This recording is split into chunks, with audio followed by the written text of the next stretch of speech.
Indonesia mereka ada Pancasila, di Malaysia ada rukun negara. Rukun negaranya adalah bersifat integrasi. Pancasila bersifat asimilasi. Asimilasi membawa maksud bahawa ada satu bangsa saja. Malaysia jadi lebih tertata dari segi administrasi waktu merdeka.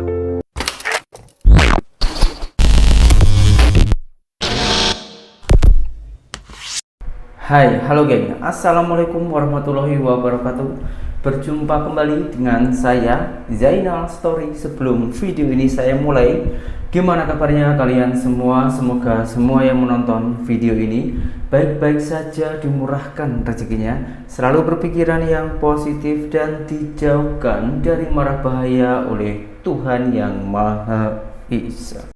Indonesia dan juga Malaysia ini negara yang serumpun macam abang adik, akan tetapi ada beberapa perbedaan tertentu geng. Contoh macam undang-undang di Malaysia itu ada rukun negara yang terbagi menjadi 5. Di Indonesia ini pun juga ada Pancasila Indonesia yang juga ada 5 geng. Ini ada salah satu Cina Malaysia mengulas tentang hal ini, dan setelah saya tengok tadi ini geng, membuat saya itu terkejut, membuat saya itu pelik karena perbedaannya itu sangat begitu jauh, dan ini juga alasannya orang-orang di Malaysia itu lebih nyaman. Kita hidup secara aman dan damai, iaitu perpaduan dalam kepelbagaian. Walaupun kita beza, tapi kita hidup secara harmoni. Kat Indonesia mereka ada Pancasila, di Malaysia ada rukun negara. Rukun negaranya adalah bersifat integrasi. Pancasila bersifat asimilasi. Asimilasi membawa maksud bahawa ada satu bangsa saja. Kalau saya dilahirkan di Indonesia, nama saya bukan Nicole Tamikun lagi, mungkin Susi Susati. Kalau dilahirkan di Thailand, nama saya mungkin Yingluck Sinawat. Kerana semua Cina, India ke semua bangsa mesti diasimilasi dalam masyarakat Thailand dan Indonesia. Itu perbezaan dia. Di Malaysia kita ada konsep apa? Integrasi. Semua kaum dan bangsa diberi kebebasan untuk mengamal budaya sendiri, agama sendiri, menutur bahasa sendiri. Tapi syaratnya kita kena mendukung bahasa Melayu sebagai bahasa kebangsaan. Kita mesti menghormati institusi diraja.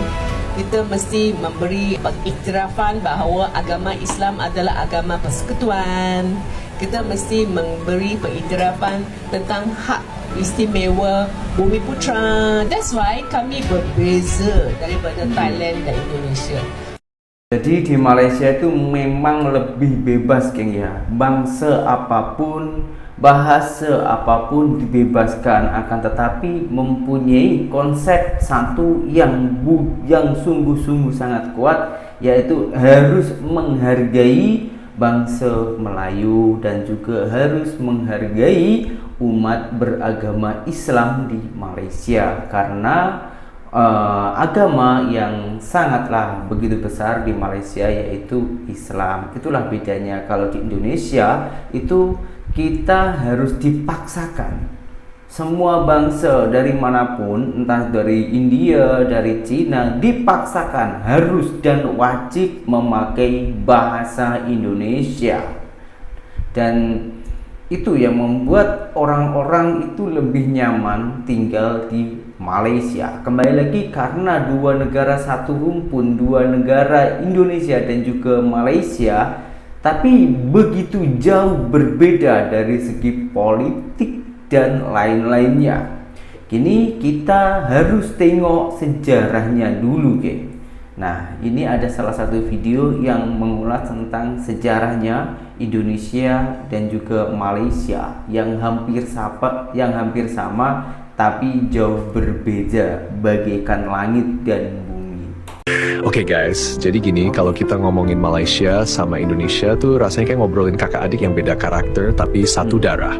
Mereka berdua tuh dari rumpun yang sama, Melayu guys. Tapi kok bisa beda banget ya? Nah, kita bahas dari beberapa sisi nih. Mulai dari sejarah, politik, budaya, sampai ekonomi. Let's go!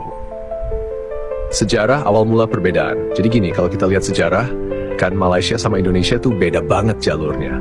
Indonesia itu dijajah sama Belanda selama lebih dari 3 abad, bro. Sedangkan Malaysia kebanyakan di bawah Inggris. Dan itu tuh cuma sekitar 1 abad lebih. Nah, pola penjajahan ini tuh ngaruh banget ke cara hidup, pendidikan, sama pola pikir orang-orangnya.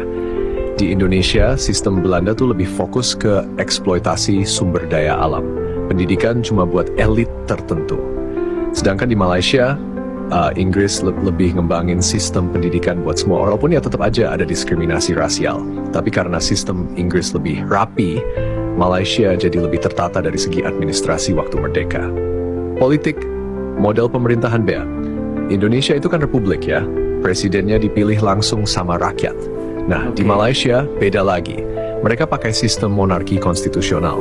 Ada raja yang jadi simbol, tapi kekuasaan politik sebenarnya ada di tangan Perdana Menteri. Kenapa ini penting? Karena sistem politik ini tuh ngefek ke stabilitas. Di Malaysia, karena sistem parlementernya kayak warisan Inggris, mereka punya kestabilan politik yang lebih baik. Sedangkan di Indonesia, sistem demokrasi langsung sering banget bikin konflik, apalagi pas pemilu. Tahu kan drama politik Indonesia? Hektik banget. Budaya, kaya min budaya, ini yang bikin unik banget. Meskipun satu rumpun, budaya Indonesia sama Malaysia tuh kayak dua sisi koin. Di Indonesia, budaya itu kayak super colorful, banyak banget variasi dari Sabang sampai Merauke. Tapi itu juga bikin kadang nggak ada satu identitas nasional yang kuat. Sedangkan Malaysia lebih fokus ke budaya Melayu sebagai identitas utama, walaupun di dalamnya ada Cina dan India. Misalnya aja makanan, di Malaysia nasi lemak tuh kayak udah ikon nasional. Sedangkan di Indonesia, makanan khas tuh beda-beda tiap daerah, kayak rendang, soto Betawi, atau gudeg. Kalau ditanya makanan nasional Indonesia apa, orang mungkin bingung jawabnya. Ekonomi, siapa lebih maju? Oke, ini bagian yang sering banget jadi bahan perdebatan. Kalau kita ngomongin angka, Malaysia tuh GDP per kapitanya lebih tinggi dari Indonesia. Tapi jangan salah, ekonomi Indonesia tuh gede banget, nomor 16 dunia kalau dihitung total GDP-nya. Bedanya, Malaysia itu penduduknya cuma sekitar 32 juta, sedangkan Indonesia lebih dari 270 juta. Salah satu faktor lain adalah kebijakan pemerintah. Di Malaysia ada kebijakan pro-Melayu yang bikin pribumi lebih punya peluang di bidang ekonomi. Betul. Sedangkan di Indonesia sistemnya lebih kompetitif. Jadi siapa aja bisa sukses tapi juga lebih banyak kesenjangan. Kenapa bisa berbeda? Kalau kita mau ngerangkum nih, perbedaan antara Malaysia sama Indonesia tuh karena kombinasi sejarah, politik, budaya, dan kebijakan pemerintah. Malaysia lebih terorganisir karena mereka nggak ngalamin penjajahan sekeras Indonesia. Tapi di sisi lain, Indonesia punya kelebihan dari segi keberagaman yang luar biasa, walaupun itu juga bikin tantangan tersendiri. Apa yang bisa dipelajari? Nah, dari sini sebenarnya kita bisa belajar banyak. Indonesia bisa belajar dari Malaysia soal administrasi sama kestabilan politik. Sementara Malaysia bisa belajar dari Indonesia soal kreativitas dan semangat gotong royong masyarakatnya. Jadi instead of berantem gara-gara beda, kenapa nggak saling belajar aja kan? Karena pada akhirnya kita tuh satu rumpun, satu darah. Kita ini saudara yang tinggal di rumah, berbeda aja.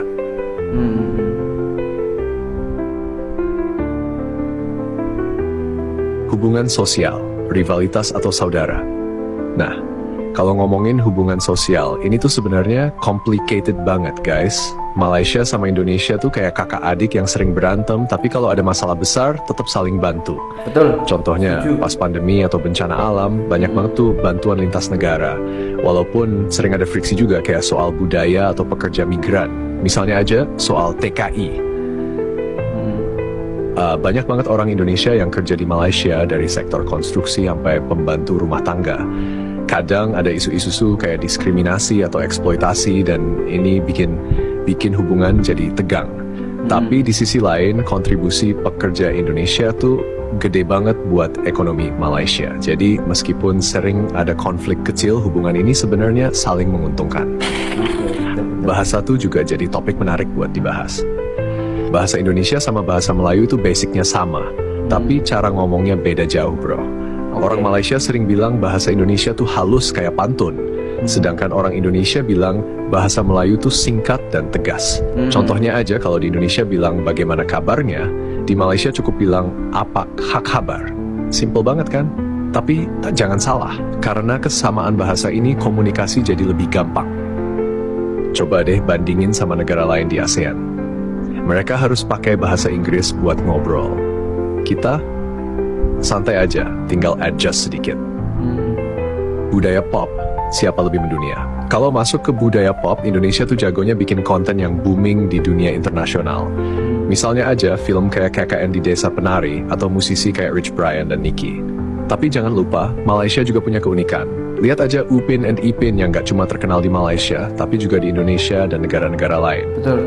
Tapi emang, dari segi volume, Indonesia lebih banyak produksi kontennya. Dengan lebih dari 270 juta penduduk, pasar domestik aja udah cukup besar buat bikin karya populer. Sementara Malaysia, karena populasi lebih kecil, fokusnya lebih ke kualitas dan niche market. Pendidikan, sistem yang berbeda. Sistem pendidikan juga salah satu perbedaan besar antara kedua negara ini. Di Malaysia, pendidikan dasar sampai menengah lebih terstruktur dengan adanya sekolah jenis kebangsaan dan sekolah jenis kebangsaan Cina atau Tamil. Ini bikin budaya multirasial lebih kelihatan sejak kecil. Sedangkan di Indonesia, sistem pendidikan itu lebih seragam. Tapi masalahnya kualitas pendidikan di Indonesia masih belum merata. Di kota-kota besar, sekolah-sekolah bagus banyak banget, tapi di daerah terpencil masih banyak yang kekurangan fasilitas. Pariwisata. Siapa lebih menarik? Kalau ngomongin pariwisata, ini juga seru banget. Indonesia punya Bali, Raja Ampat, Labuan Bajo, dan ribuan destinasi lainnya. Malaysia punya Langkawi, Penang, dan Kuala Lumpur yang modern. Tapi ada satu perbedaan mencolok. Promosi. Malaysia tuh jago banget promosiin pariwisata mereka, sampai ada slogan ikonik Malaysia Truly Asia. Sedangkan Indonesia, meskipun punya banyak destinasi keren, kadang promosi dan pengelolaannya nggak maksimal. Makanya, wisatawan asing lebih familiar sama Bali daripada daerah lain di Indonesia. Betul. Masa depan, saling kolaborasi. Kalau kita lihat ke depan, sebenarnya Malaysia sama Indonesia punya peluang besar buat saling kolaborasi. Dua negara ini punya kekayaan alam, budaya, dan potensi sumber daya manusia yang luar biasa. Bayangin aja kalau teknologi Malaysia digabungin sama kreativitas Indonesia. Bisa banget jadi powerhouse di Asia Tenggara. Misalnya, di bidang energi terbarukan atau teknologi hijau. Malaysia udah mulai lebih dulu dengan solar farm dan kebijakan hijau mereka. Indonesia juga nggak kalah. Mulai banyak investasi di energi geothermal. Kalau dua negara ini saling kerjasama, bisa jadi contoh buat negara lain kan? Penutup, dua negara satu impian. Pada akhirnya Malaysia sama Indonesia itu kayak cerminan satu sama lain.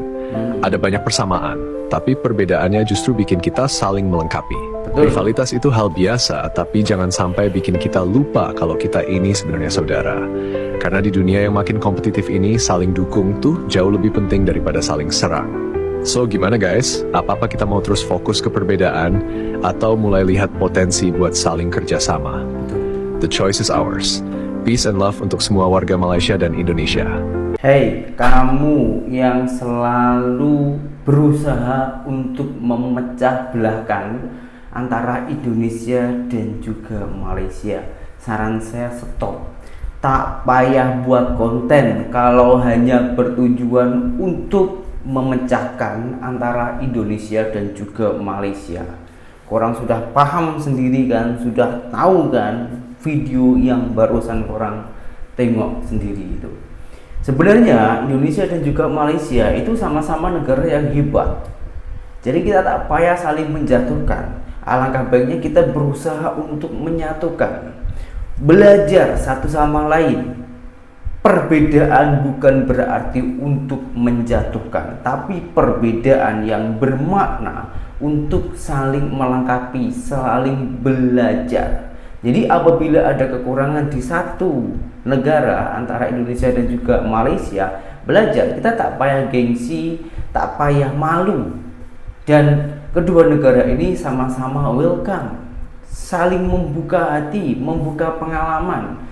Dan kalau Indonesia dan juga Malaysia ini boleh bersatu, boleh saling melengkapi.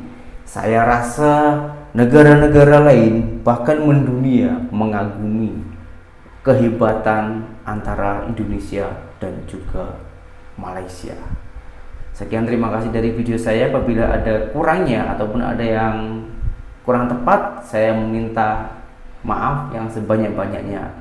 Berjumpa kembali di video saya yang selanjutnya. Saya Januar Story, seorang mantan TKI Malaysia. Salam TKI sukses. Assalamualaikum warahmatullahi wabarakatuh.